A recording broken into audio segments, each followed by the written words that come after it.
Bonjour à tous et bienvenue dans la 5e vidéo de la série Hadoop et compagnie. Donc dans cette vidéo, nous allons vous introduire à Spark, qui est une technologie qui fait partie de l'écosystème de Hadoop et qui va permettre de réaliser des traitements sur les données qui sont stockées sur HDFS ou alors ailleurs. Donc vous pouvez utiliser Spark même indépendamment de Hadoop et HDFS, mais on va dire que si vous utilisez HDFS avec Spark, vous allez profiter de tous les avantages qu'offre Hadoop pour tout ce qui est stockage de données, répartition, réplication gestion des fautes, etc. Donc Spark s'occupe uniquement de la partie traitement, donc je tiens à le spécifier, il ne s'occupe pas de la gestion du stockage, c'est pour ça qu'il vaut mieux le coupler avec un autre système qui va s'occuper lui du traitement, tel que HDFS ou alors tout autre type de base de données. Alors, pour pouvoir vous présenter un peu ce que fait Spark, nous allons nous aider de la présentation qui a été réalisée par Monsieur Fernando Rodriguez Oliveira. Donc, je vous donne ici en bas le lien pour accéder à cette présentation.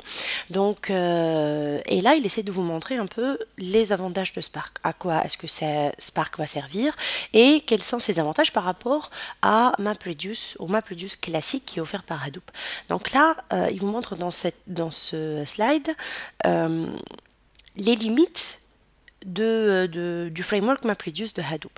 Donc l'un des limites, c'est que, donc si vous vous rappelez, il y a plusieurs étapes dans la partie dans l'exécution des jobs MapReduce. Donc on va commencer avec le map, ensuite il y a le sort and shuffle, ensuite il y a le reduce et puis la génération du résultat. Alors entre ces étapes, tout ce qui est étape intermédiaire, il y a énormément de communication et toutes ces communications sont faites via le système de fichiers, c'est-à-dire que tous les documents intermédiaires qui sont générés, les calculs intermédiaires, etc., tout est stocké sur le système de fichiers. Donc, comme vous le savez, bien sûr, maintenant, dans les systèmes informatiques qui existent, la chose qui est la plus lourde et qui nous fait gaspiller le plus de temps, c'est tout ce qui est communication avec le disque et stockage de données. Et donc, le fait que chaque étape intermédiaire doit passer par un stockage de données et parfois des données qui sont extrêmement massives, c'est quelque chose qui alourdit énormément le job et c'est l'une des raisons qui peut expliquer pourquoi est-ce que MapReduce est connu pour avoir une latence qui est quand même assez importante. La deuxième chose, c'est que, bien sûr, suite à cette persistance, bien sûr, la tolérance aux fautes qui est très forte dans Hadoop est assurée justement grâce à cette persistance, c'est-à-dire grâce au stockage des données intermédiaires. Donc, à tout moment, si le job est interrompu, il peut être redémarré tout de suite à partir de la dernière étape qui est stockée sur le disque. Donc déjà, en termes de tolérance aux fautes et en termes de vitesse de redémarrage, c'est quelque chose qui est quand même très intéressant dans Hadoop et qui ne se trouve pas dans les autres systèmes, notamment dans Spark. Cela dit, cela a ses conséquences, bien entendu. Donc si on considère que une faute ou une interruption de job, c'est quelque chose qui arrive quand même assez rarement, et donc on va quand même perdre du temps sur la totalité des jobs pour quelque chose qui peut arriver rarement. Donc certains disent que cela vaut pas vraiment le coup. Et troisième chose, au fait, qui est intéressante, qui est importante aussi dans Spark et qui n'est pas vraiment fournie dans Hadoop, c'est qu'on n'exploite pas suffisamment la mémoire, donc la mémoire vive, donc la RAM. Et je pense que vous le savez, dans ce monde de big et de fast data, la RAM est devenue quand même un atout très important. Et plus on ajoute de machines, en fait, plus on peut profiter de toutes les ressources de ces machines-là, notamment la présence d'une RAM dans chacune des machines. Donc on peut avoir quand même une RAM d'une taille qui peut être très importante. Et donc c'est intéressant de profiter de la RAM pour le stockage, mais également pour le traitement. Et donc, Hadoop, ce qu'il fait, en fait, c'est qu'il compense ce manque de gestion par d'autres outils, notamment Storm, Samza, Giraffe, etc., qui vont, eux, s'occuper de la gestion de la RAM. Et donc, Spark est venu pour pallier un petit peu tout cela. Donc là, dans ce slide, on vous montre à quel point est-ce que Spark peut être intéressant en termes de performance par rapport à MapReduce. Donc là, on vous donne donc ça, Daytona Gray Sort, c'est un concours international qui est très connu. Donc, il vous permet, grâce à un benchmarking, de comparer entre des technologies en termes de gestion de données massives. Donc là, on compare entre l'exécution de Job MapReduce et l'exécution d'Apache Spark sur des données de taille identique, presque identique, donc une centaine de terabytes. Alors on remarque ici que Hadoop a mis 72 minutes sur 2100 nœuds, donc 2100 machines physiques, hein, alors que Spark a mis uniquement 23 minutes pour 206 machines. Donc c'est quand même 10 fois moins de ressources pour 3 fois moins de temps. C'est quand même assez remarquable en termes de performance. Et donc c'est ce qui fait que plusieurs personnes disent que malgré on va dire l'écart en termes de tolérance aux fautes et de vitesse de redémarrage, Spark reste quand même un atout quand même qui est très très intéressant. Autre chose qui n'est pas représentée ici dans cette présentation et qui fait l'avantage de Spark, c'est le fait que Spark va permettre de gérer d'autres types de traitements qui ne sont pas gérés par MapReduce, notamment les traitements itératifs et les traitements interactifs. Donc les traitements itératifs sont les traitements qui ont besoin de parcourir les données plusieurs fois pour sortir un résultat.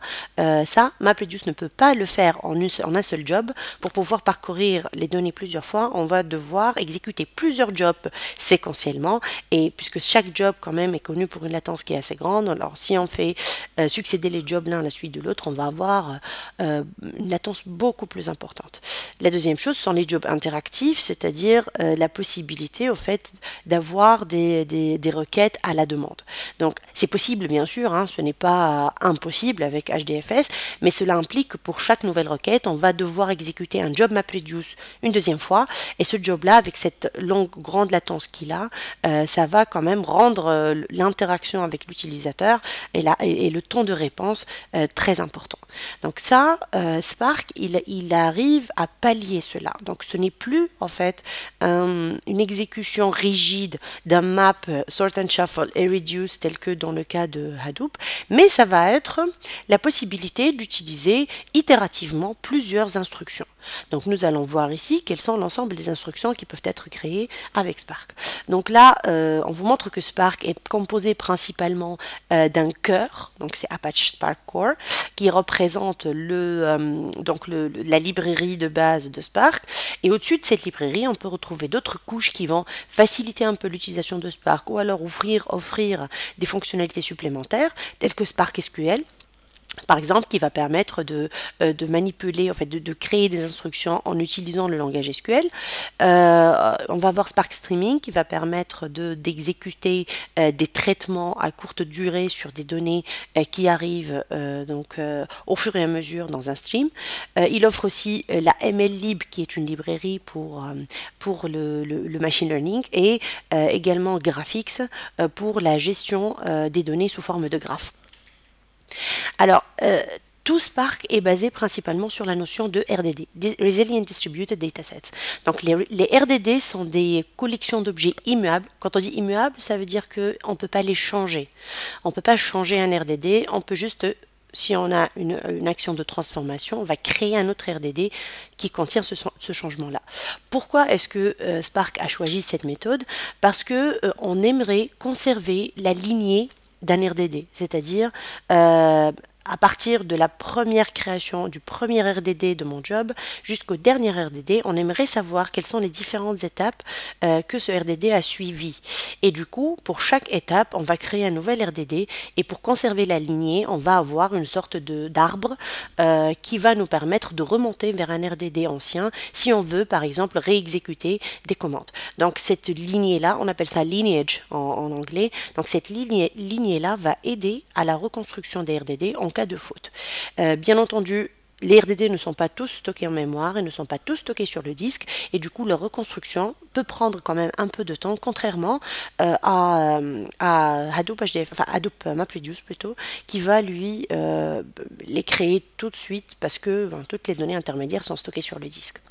Alors les RDD sont des collections, c'est-à-dire que c'est une sorte de tableau ou d'une liste qui est partitionnée et distribuée. Donc c'est une collection qui est distribuée sur l'ensemble des machines du cluster que nous sommes en train d'utiliser. Alors si Spark est utilisé en local, bien sûr, ça va être uniquement partitionné, mais pas réellement distribué sur des machines distantes. Et puis, elles sont stockées en mémoire principalement. Donc toutes les opérations sur les RDD vont se faire en mémoire, ce qui va faire que quand même la vitesse d'exécution va être vraiment très très intéressante. Et ces partitions-là vont être reconstruites si on a un échec ou une interruption du job grâce justement à la notion de lignée que j'ai expliqué tout à l'heure. Alors, les opérations sur les RDD sont sous forme de deux opérations différentes. Donc le premier type d'opération sont les transformations. Donc les transformations vont permettre d'appliquer des petites exécutions ligne par ligne sur l'ensemble des données qui sont contenues dans un RDD. Donc là par exemple, un exemple de transformation que nous avons ici, c'est une transformation qui va permettre de calculer le nombre de caractères dans une ligne de mon RDD. Donc là par exemple, Hello World va contenir 11 caractères. Et du coup ce qui se passe, c'est qu'une transformation va créer un deuxième RDD à partir du premier en exécutant cette petite fonction de transformation. Un autre type d'opération qu'on peut faire, ce sont les actions. Donc une action, ça va plutôt réaliser une sorte d'agrégation, de calcul à partir de l'ensemble des données qui se trouvent sur l'RDD. Donc là, par exemple, on peut calculer le nombre total de caractères qui se trouvent dans l'RDD. Donc là, on vous donne, par exemple, un seul entier en sortie. Donc l'action ne va pas réaliser, créer un autre RDD, elle va plutôt faire une sorte d'opération d'agrégation sur l'ensemble des données. Alors, l'API Spark, pour pouvoir l'utiliser, on peut donc exploiter, donc on a principalement 3 langages qu'on peut utiliser, Scala, Java et Python. Donc vous êtes libre un peu de choisir le langage que vous préférez. Donc on sait qu'il y a toujours des préférences pour les développeurs. Et là, on vous donne quand même le choix entre les 3. Donc là, on vous donne des exemples d'opérations sur les RDD, donc des exemples de transformation tels que le map, le flat map, le filter, les exemples d'actions tels que le take, count, collect, etc. Donc dans la suite, on va vous montrer un exemple qui va expliquer comment utiliser ces transformations et ces actions pour réaliser une opération simple de traitement parallèle.